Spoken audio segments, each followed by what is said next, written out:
12.5 టన్నులు వచ్చింది. 20,000 టన్ను నేను అమ్మిన. పర్వాలేదు, నాకు ఇంకొక 1,00,000 వస్తే నా పెట్టుబడి వెళ్ళిపోద్ది. ఇక తక్కిందంతా నాకు మిగిలిపాటే. బెటర్ ఈల్డ్ వచ్చింది. దాదాపు ఒక్కొక్క గెల మీరు చూస్తారు కదా, దాదాపు 30-40 కేజెస్ ఉంది. నమస్తే, వెల్కమ్ టు మన local farmer and Satish. So ఈ రోజు ఈ వీడియోలో రైతు పజ్జూరు అజయ్ కుమార్ రెడ్డి గారితో మనం చాలా వీడియోలు చేసినాం. సో దాంట్లో మేజర్గా కూడా రీసెంట్గా చేసినటువంటి వీడియోలో అరటి సాగు గురించి అయితే తెలుసుకున్నాం. సో అప్పుడు అరటి సాగులో మేజర్గా చాలా విషయాలు అయితే ఆ వీడియోలో డిస్కస్ చేసినాము. సో ఇప్పుడు ప్రధానంగా అంటే ఈ సీజన్లో అరటి సాగు అంటే ఇప్పుడు మార్కెట్ ఎట్లా నడుస్తుంది, మార్కెట్కు ఉన్నదా, అసలు డిమాండ్ ఉందా, సో కొత్త పంట వేసారు, అసలు మార్కెట్ ఎట్లా వెతుకున్నారు, సో ఇట్లాంటి విషయాలు అయితే అన్ని డిస్కస్ చేద్దాం ఈ వీడియోలో. సో మనతో పాటు రైతు అజయ్ కుమార్ రెడ్డి గారు, ప్రోగ్రెసివ్ ఫార్మర్. సో వారితో మాట్లాడదాం. మనం ప్రస్తుతం ఉన్నటువంటి లొకేషన్ వచ్చేసి తాళ్ళవేలంలో గ్రామం, చిట్యాల మండలం, నల్గొండ జిల్లా. వారి వ్యవసాయ క్షేత్రంలో దాదాపు 6 ఎకరాల విస్తీర్ణంలో అరటి సాగు చేస్తున్నారు. సో మేజర్గా మార్కెటింగ్ గురించి, సో ఎట్లా కొత్తగా ఎవరైనా కొత్త పంటలు వేసినప్పుడు ఎట్లా ఉంటుంది, వాళ్ళ ఆలోచన విధానం ఇట్లాంటి విషయాలు అనేది తెలుసుకునే ప్రయత్నం చేద్దాం. సార్ నమస్తే అండి. సో ఎందుకు మీరు అరటి సాగు ఎందుకు చేస్తున్నారంటే ఆల్రెడీ మనం గతంలో మాట్లాడుతున్నాం. సో మీరు ఎందుకు ఇప్పుడు పర్టికులర్గా అంటే కొత్త పంటల వైపు ఎందుకు కావాలనుకుంటారు, కొత్త పంటల వైపు వచ్చినప్పుడు ఆలోచన విధానం ఎట్లా ఉంటుంది, మార్కెట్ గురించి కావచ్చు, వాటి కొత్త పంట కాబట్టి వాటి సాగు విధానం ఎట్లా తెలుసుకొని ఎట్లా ముందుకు పోతుంటుంది? తరతరాలుగా ఒకటే పంటలు, ముఖ్యంగా ఏక పంట విధానం తోటి రైతాంగం నష్టాల బారిన పడుతారు. పోతే లేబర్ బేస్డ్ కూడా ఎక్కువ ఉంటుంది, ఇది పత్తి ఇలాంటి వాటికి. నేను అరటి ఎందుకు ఎన్నుకోవడం జరిగిందంటే, ఇది చేపల చెరువు. ఈ చేపల చెరువు 7 years నేను దిగ్విజయంగా నడిపించిన, అవార్డులు కూడా కైవసం చేసుకున్నా స్టేట్ లెవెల్. తర్వాత ఇక మనం పంట మార్పిడి చేయాలి. ఎక్కువ ఏళ్ళు చేపలు సేద్యం చేపట్టినా డిసీజెస్ ఎఫెక్ట్ అవుతుంది. అందుకోసం పంట మార్చాలనే ఆలోచనతో, ఇది ఒండు భూమి, దీంట్లో నేచురల్ మాన్యూర్ కూడా ఎక్కువ ఉంది కాబట్టి నీళ్లు నిలిచినా పంట పెట్టుకున్నప్పుడే బాగుంటుంది అనే ఆలోచనతో నేను గత ఆగస్టులో 4,000 గ్రాండ్ 9 అనే అరటి రకాన్ని తీసుకొచ్చారు, పెట్టడం జరిగింది. 6x6 లెక్కన. పోతే ఇది 2 years లో 3 crops తీసుకోవచ్చు మంచి లాభదాయకంగా. యాక్చువల్గా ఇది చాలా లేబర్ బేస్డ్ ఏం కాదు, చాలా తక్కువ మంది కూలీలతో వర్కౌట్ అయ్యేది. మనం ఒకసారి నాటేసిన తర్వాత ఒక 2 సార్లు కలుపు కనుక అది ఇస్తే మాన్యువల్ గా, తర్వాత 2 సార్లు వీడిసైడ్స్ కనుక మనం స్ప్రే చేసుకుంటే ఆ తర్వాత స్థాయిలకు ఎదిగే వరకు ఏమైందంటే మొత్తం నీడగా అమ్ముకుంటది. ఇంకా మన కలుపు విడద కంప్లీట్ గా పోతుంది. మెయిన్ గా వ్యవసాయాల కూలీలతోటి పని ఉండేది ఈ కలుపు నివారణ కోసం. అది చాలా ఈజీగా ఇలా సాల్వ్ అవుతుంది అరటి. అయితే మనం ధైర్యంగా అడిగినాం, కానీ మంచి మనం అనుకున్న దానికంటే బెటర్ ఈల్డ్ వచ్చింది. దాదాపు ఒక్కొక్క గెల మీరు చూస్తారు కదా, దాదాపు 30-40 కేజెస్ ఉంది. అంత బాగానే ఉంది, కానీ అల్లున్నోట్ల చేను ఉంది అన్నట్టు. మార్కెట్ ఒకటి చాలా ఒడిదొడుకులు ఉన్నాయి. ఇలా బాజార్లో 100 రూపాయలు డజన్ అమ్ముతారు అరటి, కానీ మన కాడ మనకు గట్టిస్తుంది ఎంత, 30 రూపాయలు గట్టిస్తారు డజన్. ఎందుకంటే 8 కాయలు దిగుతున్నాయి కేజీలకు బేరం. కేజీన్నరకు 12 కాయలు దిగుతాయి. అయితే 30 రూపాయలు పడుతుంది, 20 రూపాయల కేజీ లెక్క చూస్తే. అంటే ట్రిపుల్ బెనిఫిట్. 1 రోజు 2 రోజులకి మళ్ళీ ఒక 30, మళ్ళీ 1 రోజు 2 రోజుల బండి మీద పెట్టుకుని అమ్మిన 30. వాస్తవంగా ఇది రైతులకు తీరని అన్యాయం. కొత్త పంటలు అందుకే ధైర్యం చేసి ఎవరు వేయలేకపోవడానికి కూడా కారణం ఏంటంటే మార్కెటింగ్ ప్రాబ్లమే. ప్రభుత్వం కూడా ఈ విషయంలో ఆలోచించి మండలానికి ఒక FPO ఇస్తారు. FPO దాన్ని విలేజ్ వైజ్ గా ఒక FPO ఇచ్చి వీళ్ళకి కావాల్సినటువంటి స్టోరేజ్ ఫెసిలిటీ, మౌలిక వసతులు కల్పిస్తే రైతులు రాజు అవుతారనలో ఆశ్చర్యం లేదు. ఎందుకంటే మనం కనీసం 60 రూపాయల కన్నా అమ్ముకుంటాం, 90-100 రూపాయలు కాకుండా. కాబట్టి వినియోగదారుడు హ్యాపీగా ఉంటాడు, రైతు హ్యాపీగా ఉంటాడు. అప్పుడు రైతు రాజు అవుతాడు తప్పకుండా. ఇక్కడ ఎవరు పండిస్తలేరు. సో ఈ పంట వైపు అంటే కూలీల ఖర్చు కావచ్చు, ఇట్లాంటి విషయాలు ఉండవని చెప్పి వచ్చినారు. సో వచ్చిన తర్వాత వీటి పెంచే క్రమంలో భాగంగా కూడా కొత్తగా అన్ని పంటల లాగానే అనిపించింది. ఏం లేదు, చాలా ఈజీ. ఇప్పుడు నువ్వు వేరే మనం కాటన్, ప్యాడీ వీటితోటి పోల్చుకుంటే ఇది చాలా ఈజీయెస్ట్. ఎందుకంటే మెయిన్గా పెస్టిసైడ్దే పెద్ద ప్రాబ్లం అన్నిట్లలో.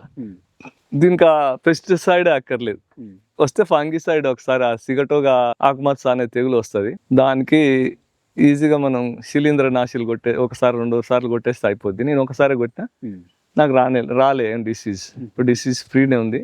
అందుకనే ఈ స్థాయిలో పంట కూడా దిగుబడి వచ్చింది. అయితే ఇప్పుడు నేను ఒక 12.5 టన్నులు అమ్మిన. ఇది దీంట్లో 20% కట్ అయింది అనుకుంటా దాదాపు. ఇంకా నాకు 80% ఉంది. 80% క్రాప్ చెట్ల మీద ఉంది. ఇది గ్రాడ్యువల్ గా వాళ్ళు కూడా ఏంటంటే ఎట్లా సైజ్ వచ్చినా అట్లా కొట్టుకపోతున్నారు. కాబట్టి ఇది ఆల్టర్నేట్ గా 5 రోజులకు 6 రోజులకు ఒక కటింగ్ నడుస్తూనే ఉంటుంది. దాదాపు 2 months దాకా కంటిన్యూషన్ అవుతుంది. సో అయితే ఇప్పుడు ప్రస్తుతానికి ఇప్పుడు 20% దింపినారు. 20% తెంపితే నాకు 2,50,000 వచ్చినాయి నాకు ఇప్పుడు.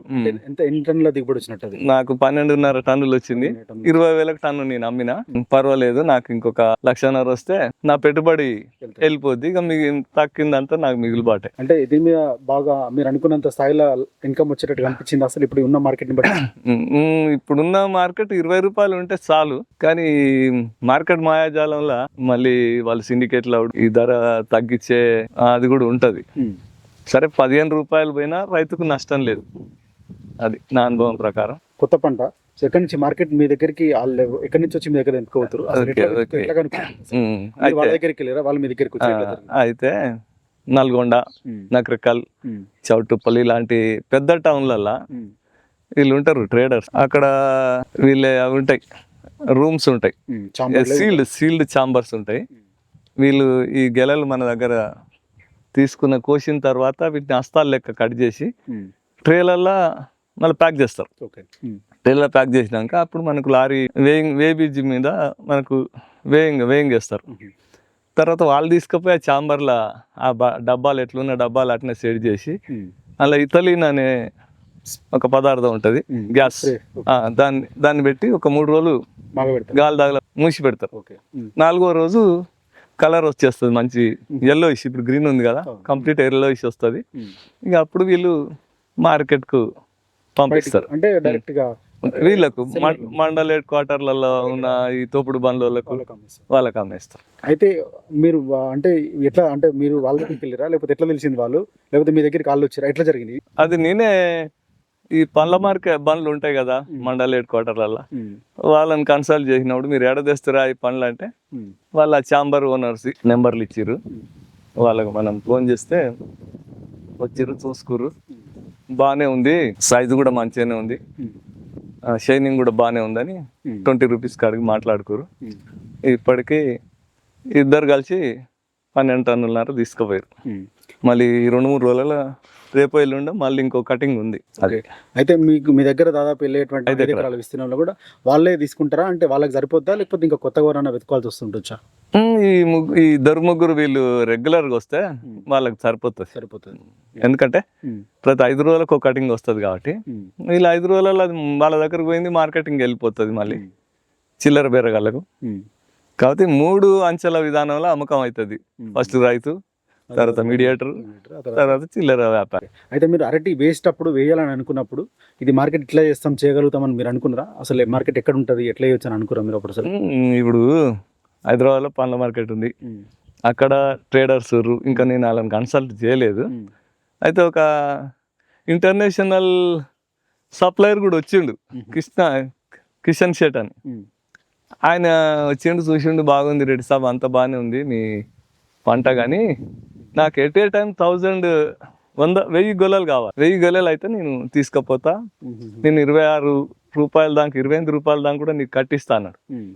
అయితే ఇది ఒక దఫా రాదు, ఎందుకంటే బలం అందిన చెట్టు తొందరగా ఎదురుతుంది, తొందరగా గొల వస్తుంది.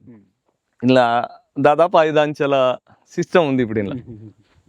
అందుకే ఇక ఆయన ధర ఎక్కువ పెట్టే వ్యక్తి ఉన్నప్పటికీ మనం అందియలేకపోతున్నాం. కాబట్టి మనం ఈ చిన్న ఛాంబర్ ఓనర్లనే పట్టుకోవాల్సి వచ్చింది. సో అయితే ఓవరాల్ గా ఈ దాంట్లో భాగంగా కూడా మీరు ఏమైనా ఛాలెంజెస్ ఏమైనా ఫేస్ చేసిరా? ఇప్పుడు ఇట్లాంటి సిచ్యువేషన్ లో గెల పెద్దగా అవుతున్న కొద్ది చెట్లు వాడిపోవడాలు ఇట్లా జరుగుతున్నాయి కదా, అయితే సందర్భాలు ఏమైనా? ఇప్పటిదాకా ఏం లేదు, సాఫీగా నడిచిపోయింది. అయితే బెస్ట్ మేనేజ్మెంట్ కూడా చేయొద్దు అనిపిస్తుంది ఇప్పుడు అదే నిన్న 5,000 మొక్కలు, ఒక 1000 మొక్కలు మా ఊర్లోనే ఒక అబ్బాయికి ఇచ్చింది. వాడిని ఇది ఏమైందంటే ఇలా సగంగాలే ఉంది, సగం సైజ్ వచ్చింది కాబట్టి అది ఇరిగే ప్రాబ్లం లేదు. మన విపరీతమైన వెయిట్ వచ్చే వరకు ఏమవుతుందంటే ఇరుగుతున్నాయి. ఇది ఇరగకుండా ఆంధ్రలో ఏం చేస్తారు, సపోర్ట్ పెడతారు కట్టెలు. అయితే అక్కడ 30 రూపాయలకు 40 రూపాయలకు కర్ర దొరుకుతుంది, వాళ్ళకు దగ్గర ఉంటాయి అది. కాబట్టి మనకేమో వీడికి వచ్చే వరకు నల్గొండలు ఇక్కడ మేము తెలుసుకుంటే ఒక కర్రకు 120 రూపాయలు చెప్పారు.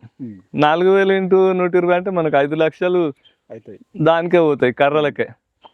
కాబట్టి ఇరిగితే 5% అట్లా ఇరుగుతుండొచ్చు, కానీ 5 లక్షలు అంత నష్టం అయితే కాదనే ఆలోచనతోటి నేను మన మంచాలకు అల్లే నవార్నే సపోర్టివ్గా యూట్యూబ్లో చూసి మీ అటువంటి ఛానళ్ళ వాటినే ముందున్న ఇవన్నీ జనరల్గా ఏంటంటే తప్పకుండా సౌత్కే వస్తాయి గెలలు. ఇప్పుడు నా దాంట్లో ఉన్న 4000 మొక్కలు కూడా సౌత్కే, ఎందుకంటే సూర్యుడు ఇటే పోతుంటాడు కాబట్టి ఆ గొల చెట్టు కూడా ఇటే చూస్తుంటది, ఆ గెల కూడా ఇటే వెళ్తుంది. అయితే వంగేది కూడా ఇటే వంగుతుంది, తిరిగేది కూడా ఇటే తిరిగి పడుతుంది, ఆడ మనకు కనిపిస్తుంది. అయితే మనం ఆ కుత్కెల కట్టి నవారును బ్యాక్ సైడ్ ప్యారలల్ గా బ్యాక్ సైడ్ ఉన్న చెట్టు మొదలకు బిగిస్తాం. దాంతో ఆగుతాయి. కొన్ని మరీ ఎక్కువ బరువు ఉన్నాయి, పోతున్నాయి, కొన్ని పడిపోతున్నాయి.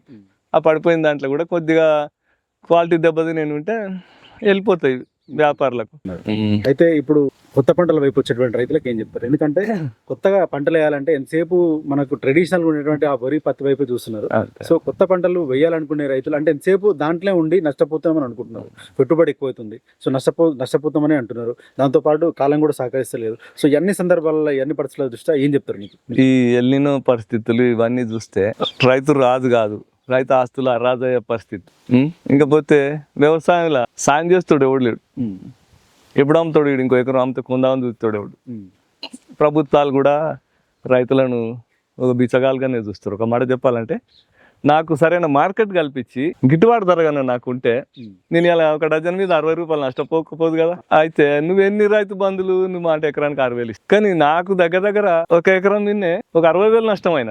దీన్ని కూడా పాలకులు ఆలోచించి మార్కెటింగ్ వసతి పెట్టాలి. ఇప్పుడు మొన్న ఆడ రేవంత్ రెడ్డి గారు శంషాబాద్ దగ్గర 220 ఎకరాలలో 22,000 కోట్లతోటి 2,200 కోట్లతోటి ఫ్రూట్ మార్కెట్ ఇంటర్నేషనల్ లెవెల్లో పెడతానన్నారు. దానికి మేము కూడా పోయి ఇంటిని రైతు ప్రతినిధిగా. అయితే ఒకవేళ అటువంటి పెట్టి కొద్దిగా రైతుకు ఎంకరేజ్మెంట్ ఇచ్చి గిట్టుబాటు ధరిస్తే కొత్త పంటల వైపు ప్రతి రైతు అడిగేయచ్చు, పోవచ్చు. ఎల్లినో అటువంటి ఏం చేయవు, ఎందుకంటే వరి పొలం ఉంది, దానికి పొద్దున్న లేస్తే నీళ్ళు కావాలి. 1 ఎకరం పొలం బారే నీళ్ళతోటి మనం 5 ఎకరాల అరటి గాని 5 ఎకరాల బొప్పాయి గాని లేదా 5 ఎకరాల మునగ గాని వేసుకోవచ్చు. నా సలహా ఏంటంటే మునగ గాని మంచి మార్కెట్ ఉంది, ఓసారి 100 రూపాయలు పోతుంది మునగకాయ. మునగ వేసుకోవచ్చు. బొప్పాయి ఇప్పుడు నా దగ్గర 200 మొక్కలు పెట్టిన చుట్టూ నా ఈడికే వస్తాడు, ప్రతిరోజు 2 వస్తారు, లోనాలు తీసుకొని ఆటోలు తీసుకొని వాళ్ళే తెంపుకుంటారు. నాకు 12 రూపాయల లెక్క వాళ్ళే జోకి నాకు 12 రూపాయల లెక్క క్యాష్ ఇచ్చిపోతుంటారు. నాకు రోజు ఒక 800-1000 రూపాయలు ఈజీగా వస్తాయి. వాటికి మనం పెట్టుబడి పెట్టింది కూడా లేదు, నాటు పెట్టినా మర్చిపోయినాం బొప్పాయిని కూడా. కాబట్టి రైతు సోదరులు కూడా సాంప్రదాయక పంటలకు స్వస్తి చెప్పి ఈ మిశ్రమ సేద్యంలో భాగంగా ఆధునిక పంటల వైపు అడిగి వేసినప్పుడే ఈ ఎల్లినోలు, ఈ కరువులు, కాటకాలు రైతును ఏం చేయలేవు. నా సలహా ఏంటంటే యువత కూడా ఏదో కొద్దిగా జీతాల కోసం తమ జీవితాలను హైదరాబాద్లో తాకట్టు పెట్టి అక్కడ దోమలతోటి పొల్యూషన్ తోటి ఆరోగ్యాలు ఖరాబ్ చేసుకునే బదులు 2 ఎకరాలు 3 ఎకరాలు ఉన్న రైతు కుటుంబ సభ్యులు, యువకులు కొత్త టెక్నాలజీల నా లెక్కనే బ్యాక్ టు రూట్స్ విలేజ్లకు తరలి రండి. మీ తల్లిదండ్రులకు ఆసరాగా ఉంటూ కొత్త పంటల వరవడిలు అడిగేసి చేస్తే తప్పకుండా రైతుల కుటుంబాలు బాగుపడటంతో పాటు గ్రామాలు బాగుపడతాయి, తద్వారా దేశం కూడా బాగుపడుతుంది అనేది నా సలహా.